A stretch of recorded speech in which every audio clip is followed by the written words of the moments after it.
Hey guys, I'm Doug. This is my response to B-sides, YouTubers that inspired you to make VC videos. And if you'd asked me a few months ago if I was going to be making YouTube vinyl community videos, I would have laughed your head off. So I had absolutely no intention of doing it. What kind of came about was I've been digging for, a while, collecting records and digging in thrift stores and whatnot, and one day, for whatever reason, maybe I was bored, I decided to look on YouTube for videos of people doing their vinyl digs, the kind of stuff they would find in thrift stores. I guess I kind of stumbled on that somehow, and so through checking out all these videos, I would see people talking about vinyl community this and VC that, and I didn't really know what they were talking about. So as time went on, it got to be kind of a habit checking for these videos, and of course, as things go, you start stumbling on people whose channels get more influential, and you start checking them out more fully.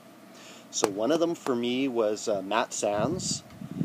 He's heavy into all things 60s and psychedelic, which is not a huge thing for my collecting, but it's certainly something that I kind of grew up listening to, and have a fondness for that musical era.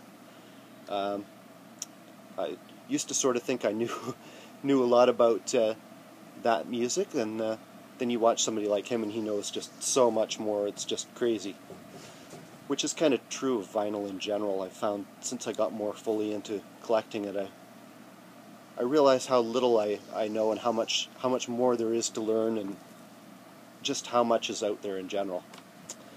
And then next was kind of a 3-in-1. It's the Australia and New Zealand crowd.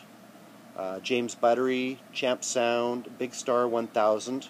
That was a big leap for me when I discovered their videos, because quite a while ago, I guess 6 months to a year or something, they had done a video where they all got together and went on a dig in Melbourne. And they had found a couple of reggae things or something I really sat up and took notice of. So I had to make a comment on that video. Now, I think that was the very first comment I ever made on a VC video.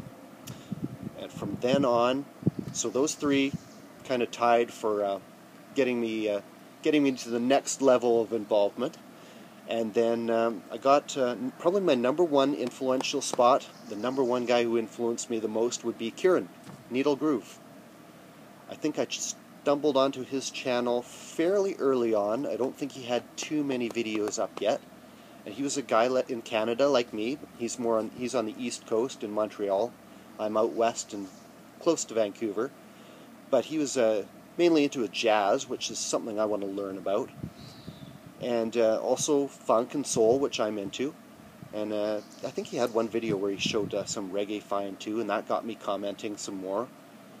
So that's kind of the main progression of it, just from watching to starting to comment. And kind of what happened was I still had no intention of actually making videos of my own, just no concept at all. And one day I kind of finally realized that I was checking out people whose tastes overlap with mine to a certain extent, but I wasn't really seeing anybody who kind of really closely follows my musical tastes, which is heavy into reggae and funk and soul and that kind of thing. So it didn't take very long, just kind of started mulling it over for a few days, and finally just decided to go for it and do my own video and put it out there and see what happens, which is still what I'm doing. I wasn't even sure if I would make one of these response videos, because I haven't been doing this that long compared to some of these really established guys that have been around for a while and who have a crazy amount of knowledge. But anyway, that's where it is. And discovered the Facebook page a little more recently. I'm posting on there the odd time. But that's about it. And that's what got me making YouTube videos. So we'll see how it goes. Hope everybody's having a great summer. It's been a long, hot one here already. And that's about it. See you later, guys. Cheers.